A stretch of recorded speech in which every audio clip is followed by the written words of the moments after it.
Mga kapuso, pagbato sa fake news kag kung paano mangin responsable nga botante, ginpatpat sa GMA Masterclass Eleksyon 2025 Dapat Totoo series sa Visayas leg. Ini ang tingog puwersa nga gintutukan ng John Sala kag Adrian Prietos. Matapos ang madinalagon nga Mindanao leg sang GMA Masterclass Eleksyon 2025 Dapat Totoo series, sunod nga destinasyon ang Visayas. Diri sa University of San Agustin sa Iloilo City, ang una sa 4 ka venues ang Visayas leg. Dako nga bulig suno kay Senior Vice President and Head of GMA Integrated News, Regional TV and Synergy Oliver Victor B. Amoroso ang ginpakigbahin sa mga speaker agud magiyahan ang mga pamatanon kag komunidad. I hope you will join us in our mission and share with your families, friends and communities that for this election and beyond, dapat totoo. Ginpakigbahin ni GMA Integrated News Social Media Manager Hana Petrache ang insakto nga paggamit sa social media. Let us use social media for social good. Use it for your advocacies to help other people make wise decisions. Importansya sang local news ang kinatagan pagtamod ni GMA Regional News Correspondent Zen Kilantang Sasa. Pay attention to local news and hold your leaders accountable. The more aware we are, the stronger our democracy becomes. Ang tagdumalahan sang University of San Agustin Community, nagalaom nga paagi sa eleksyon, magpangibabaw ang kamatuoran.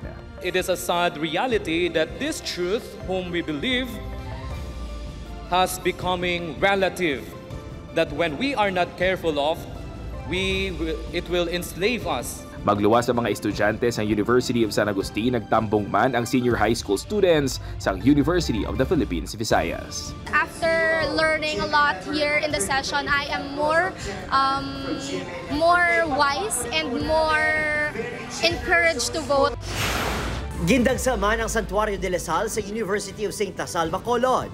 Ginpahanumdom ni GMA Synergy Sportscaster and Sports Analyst Martin Coach Hammer Antonio nga maging wais sa pagboto. You have to pick people that would fight the good fight for us. Insakto nga leader nga may sinserong intensyon sa pagbulig ang dapat piliyon sunod sa broadcast journalist nga si Susan Enriquez. Pumili ng mga tamang kandidato. Otherwise, kung hindi natin gagawin ito, magpapatuloy ang matinding kahirapan. Nagapati si broadcast journalist Marie Sumali nga tanan kita may kapasidad nga matumod kung ano ang kamatuoran. May kapangyarihan tayong labanan ang fake. Simulan natin sa pagiging mapanuri. Pagi sa masterclass, mas mangin porsigido may estudyante nga pakikbatuan ang fake news kag mangin responsable nga botante. Be vigilant as well as to be mindful, to be educated enough to choose leaders. Suno kay Brother Joaquin Severino Martinez, mapakigbatuan ang fake news kung magbuligay ang tanan. Our hope and our dreams can come true if we come together and work together.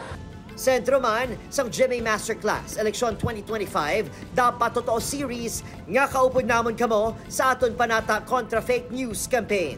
Because we understand the important role your generation, our generation, plays in helping achieve an honest and truthful election and in advancing our commitment to fight misinformation and disinformation.